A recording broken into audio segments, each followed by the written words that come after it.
The most dangerous tsunamis do not come from the ground. They come from above. At 4:15 in the afternoon on January 12th, the air pressure over Argentina's Atlantic coast dropped by just a few millibars. It was such a tiny change that most weather stations barely registered it, but that microscopic shift in atmospheric pressure was enough to launch a 30-foot wave that turned a peaceful family beach into a battlefield. This is the new reality scientists are frantically trying to understand. In an era of climate chaos, even the sky has learned to create tsunamis. Recent atmospheric modelling reveals that these pressure bombs are forming with increasing frequency as global weather patterns become more extreme.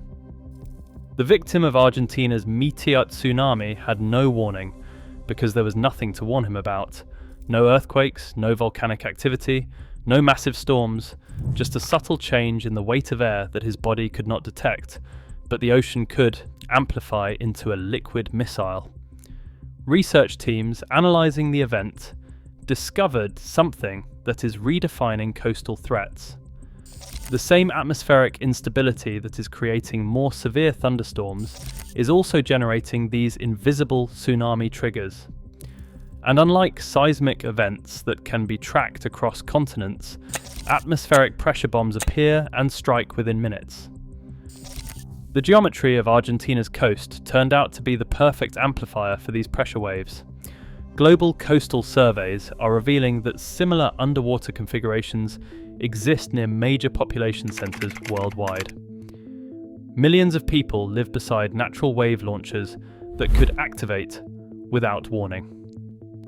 If microscopic changes in air pressure can become macroscopic threats to human life, and our beaches are sitting on hidden amplification systems we are just discovering, what other atmospheric weapons are forming above our heads right now? And when the very air becomes unpredictable, is anywhere along the coast truly safe anymore? To understand how the sky learned to kill, we need to decode what meteotsunamis actually are, and why Argentina never saw this coming. Unlike the tsunamis most people know about, the ones triggered by earthquakes that send walls of water racing across entire oceans, meteotsunamis are born from something far more subtle and far more deadly. They are generated when rapid changes in barometric pressure displace a body of water. The storm does not create the wave directly. Instead, it creates a pressure disturbance that travels across the ocean surface. When conditions align perfectly, that disturbance gets amplified into something deadly. The phenomenon is so localized that different cultures have given it different names. In Spain's Balearic Islands, they call it Risiga. In Japan, it is Abiki. In Croatia, it is Shiga. In Sicily, it is Marubio. These are not ancient myths, they are documented disasters that have struck coastlines for centuries. Here is what makes meteotsunamis particularly terrifying. They occur when the speed of an atmospheric disturbance matches the natural frequency of wave oscillation in the water below. Scientists call this Proudman resonance. When this alignment happens, the wave does not just form, it feeds on the atmospheric energy, growing exponentially stronger with each pulse of pressure. According to NOAA, meteotsunamis have been observed reaching heights of 6 feet or more under normal circumstances. But Argentina's event reportedly generated waves between 16 and 30 feet, a magnitude that caught even experienced oceanographers off guard. The hardest part is that identifying a meteotsunami is nearly impossible until it strikes. Its characteristics are almost indistinguishable from a seismic tsunami. It can be confused with wind-driven storm surge, and because the atmospheric changes that trigger it are so subtle, traditional warning systems simply do not detect them. NOAA scientists have identified atmospheric conditions likely to generate meteotsunamis and continue developing forecasting methods. But as Dr. Gregory Dusek, senior scientist with NOAA's National Ocean Service, has noted, there is no forecast model to date that can effectively predict when such waves will strike. There is no forecast that reliably tells us when a meteotsunami will hit.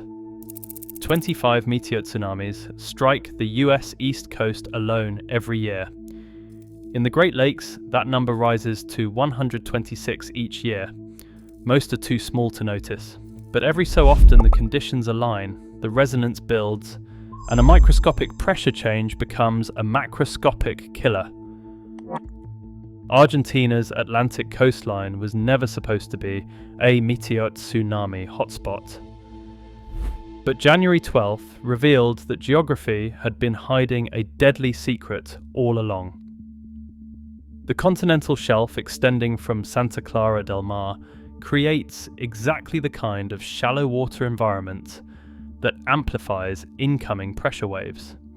When atmospheric disturbances travel over deep water, they remain relatively small. But as they approach the coast and the water gets shallower, the waves compress and grow, sometimes dramatically. Mar Chiquita Bay added another layer of amplification. The local geometry created what oceanographers describe as a funnel effect, concentrating wave energy into a narrow coastal zone where thousands of tourists were enjoying what had become the hottest day of the summer. Temperatures that day approached 40 degrees Celsius. Beaches were at maximum capacity. Families had staked out every available patch of sand. The sea was calm, the skies were clear.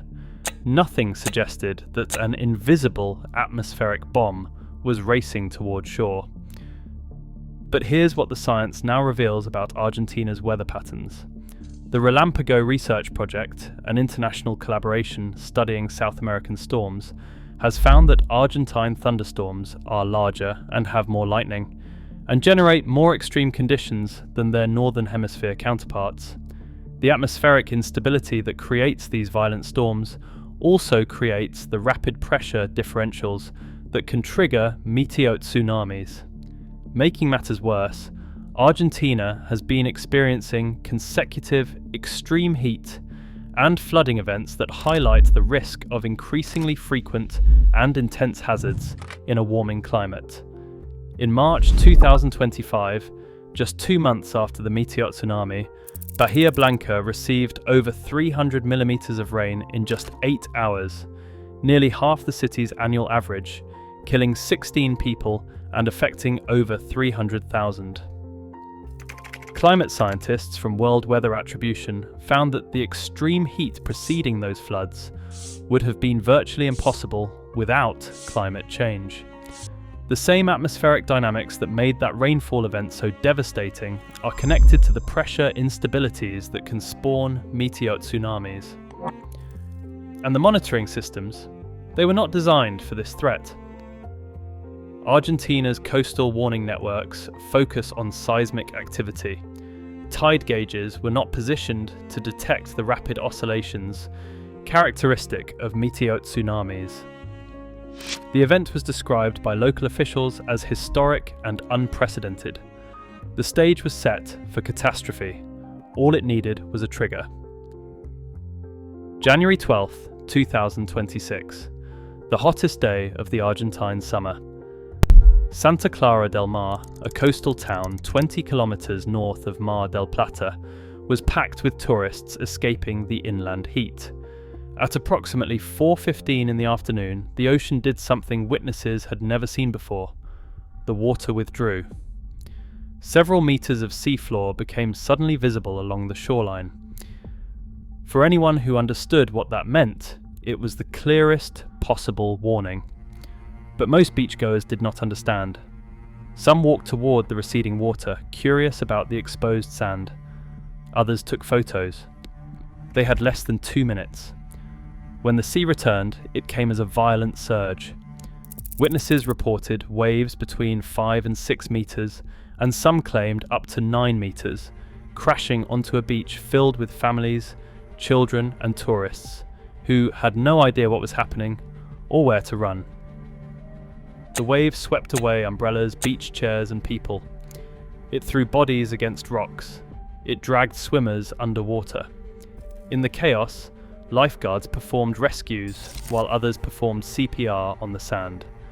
Yair Amir Mano Nunes, a 29-year-old Argentine man who had been living in France, was fishing near the rocky jetty with his girlfriend and 2 friends when the surge hit. According to reports, Yair could not swim. He was slammed headfirst into the rocks by the force of the water. Lifeguards attempted resuscitation before he was rushed to a nearby hospital, where he succumbed to fatal cardiorespiratory arrest. He had returned to Argentina just days earlier to visit family. It was supposed to be a vacation of rest and reconnection. Instead, it became the first recorded Meteotsunami fatality in Argentine history. At least 35 others were injured, ranging from scrapes and bruises to serious trauma. One man suffered a heart attack while trying to rescue family members. He survived only because a defibrillator happened to be available on that particular beach. The wave affected multiple communities: Santa Clara del Mar, Mar Chiquita, Camet, and Mar del Plata all reported sudden sea level changes. Authorities immediately evacuated beach resorts as a precaution, while civil defense, health, tourism, and security agencies scrambled to respond to an event none of them had trained for. Meteorologists later confirmed what the data showed. A rapid change in atmospheric pressure combined with shifting wind directions from a passing frontal system had created the resonant conditions for meteotsunami formation. The continental shelf had amplified the wave. The bay geometry had focused it, and thousands of people had been in exactly the wrong place at exactly the wrong time. Local officials described the event as extremely rare. The last comparable phenomenon recorded in Argentina occurred in 1954, over 70 years ago. But here is the question scientists are now asking. If climate change is making extreme atmospheric events more frequent, and Argentina's coast is geographically predisposed to amplify pressure waves, was this really a once in 70 years anomaly, or was it a preview of a new normal? The tragedy at Santa Clara del Mar isn't just an Argentine problem. It's a global warning. Meteotsunamis have killed before, and in places that never expected them. In 1929, a 6-meter wave pulled 10 people to their deaths in Grand Haven, Michigan. In 1954, a 3-meter wave hit the Chicago waterfront, sweeping fishermen off piers and drowning 7. In 1979, a meteotsunami struck Nagasaki Bay, reaching 5 meters and killing 3. In 2007, an event in Mostaganem, Algeria, killed 12 people. The Mediterranean has been hit repeatedly. Croatia's 1978 Vela Luka meteotsunami achieved a maximum wave height of 6 meters, caused $7 million in damage, and devastated coastal communities for hours. The Balearic Islands have experienced waves exceeding 4 meters, sinking dozens of boats and causing tens of millions of euros in damage. And these events are becoming more recognised because scientists are finally looking for them. NOAA research has found that meteotsunamis occur far more frequently than previously thought, an average of 25 per year along the US East Coast alone, with the vast majority too small to notice. But it only takes one exceptional alignment of conditions to turn an invisible pressure disturbance into a killer. Climate change is accelerating the conditions that create these events. The World Weather Attribution has found that extreme heat events, like the ones increasingly common in Argentina, are being made more likely and more intense by human-induced climate change. That same atmospheric instability generates the rapid pressure differentials that spawn meteotsunamis. Studies show that climate change is increasing the likelihood and intensity of extreme weather by 7 to 30% in some regions. More extreme frontal systems mean stronger atmospheric bombs. More volatile pressure patterns mean more opportunities for resonance. More people living on coastlines mean more potential victims. And here is the terrifying part: similar continental shelf configurations exist near major population centres worldwide. The Mediterranean, where millions of tourists crowd beaches every summer, the Great Lakes, where 106 meteotsunamis occur annually, the Caribbean, where island nations have limited evacuation options, the Gulf Coast, where flat terrain makes vertical escape nearly impossible. Any shallow coastal zone with the right geometry can become a natural wave launcher under the right atmospheric conditions. Scientists estimate that roughly 3% of all tsunami events have meteorological origins, but that number is almost certainly an undercount. 10% of historical tsunamis have unknown causes. Many meteotsunamis were likely misclassified as sites or simply went unrecorded before modern monitoring systems existed. We're not discovering new threats. We're discovering threats that have always existed and realizing that our changing climate is loading the gun more frequently. The compound risk is what terrifies researchers most. In regions like Argentina, where extreme heat events are becoming more common and atmospheric instability is increasing, the probability of meteotsunami generating conditions rises in lockstep with climate change. The same warming that is making heat waves more deadly is making the air more volatile. The same frontal systems that bring relief from extreme heat can carry the pressure disturbances that spawn invisible waves. The fundamental problem with meteotsunamis is that they exist in a warning gap that current technology cannot fill. Seismic tsunamis can be tracked across oceans. When an earthquake triggers a wave in Japan, monitoring systems can provide hours of warning to Hawaii. Sensors on the seafloor detect the pressure signature. Computer models predict arrival times. Sirens sound. Evacuation routes activate. People move to higher ground with time to spare. None of that infrastructure works for meteotsunamis. The atmospheric pressure changes that trigger them are too subtle for standard weather stations to flag as dangerous. A drop of a few millibars registers as background noise on most barometers. The waves form too quickly, often within minutes of the triggering event reaching the coast.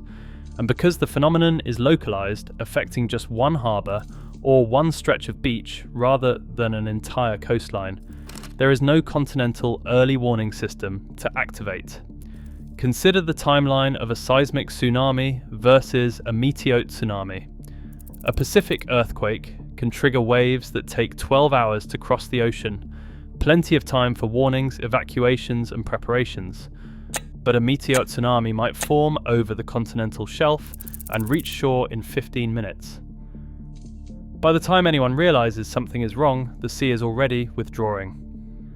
NOAA scientists have identified the atmospheric conditions likely to generate meteotsunamis, but translating that knowledge into actionable warnings remains a work in progress. Some regions have developed prototype systems. The Balearic Islands operate BRIFS, a Rasaga forecasting system, and Croatia has developed CMEWS for Adriatic Sea monitoring. But these are exceptions, not standards. For most coastlines, including Argentina's, there is no meteotsunami warning system. There is no protocol for rapid evacuation when the sea suddenly withdraws. There is no public education campaign teaching beachgoers that if the water pulls back dramatically without explanation, they should run inland immediately. The only warning Yair Mano Nunes received was the ocean itself pulling away from shore. He had perhaps 90 seconds to process what he was seeing, understand its significance and reach safety. That is not enough time for anyone who does not already know what a meteotsunami looks like. And that knowledge gap is universal. How many people reading this would recognize the signs? How many would know to run instead of walking toward the exposed seabed to investigate? How many would understand that calm skies and clear weather do not mean safety? Researchers are racing to develop better detection methods. Machine learning systems are being trained to identify the pressure signatures that precede meteotsunamis. Atmospheric models are being refined to predict resonance conditions. International conferences have convened scientists from 18 countries to share data and develop early warning frameworks. But technology development takes years. Climate change is not waiting. And every summer, millions of people crowd onto beaches that may be sitting on hidden amplification systems primed to activate without warning. Santa Clara del Mar does not look dangerous.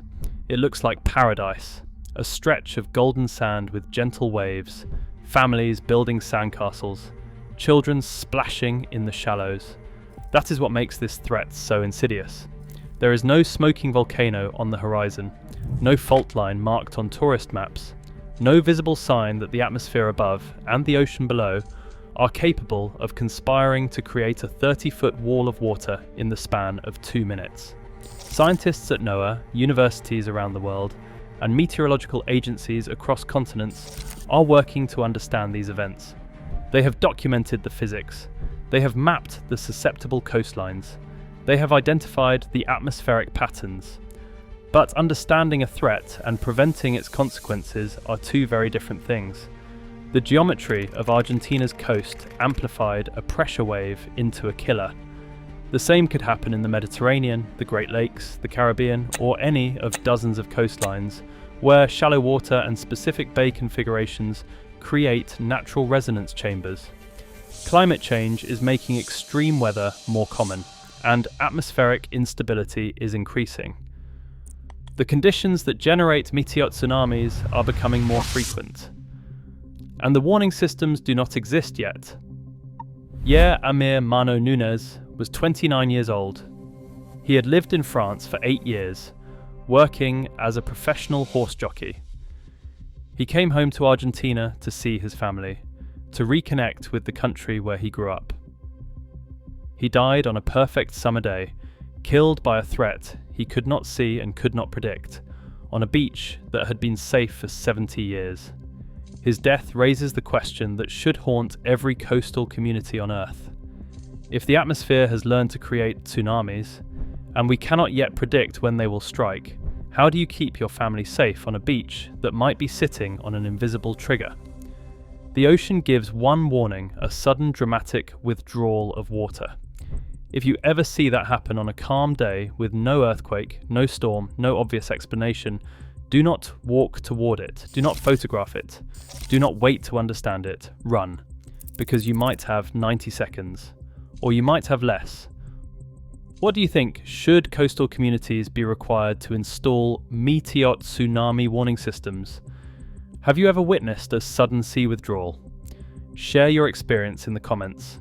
If you want to see what other invisible threats scientists are just now learning to track, subscribe, and hit that bell. Because Earth attacks goes where the data leads, and sometimes the most dangerous forces on our planet are the ones we cannot see coming.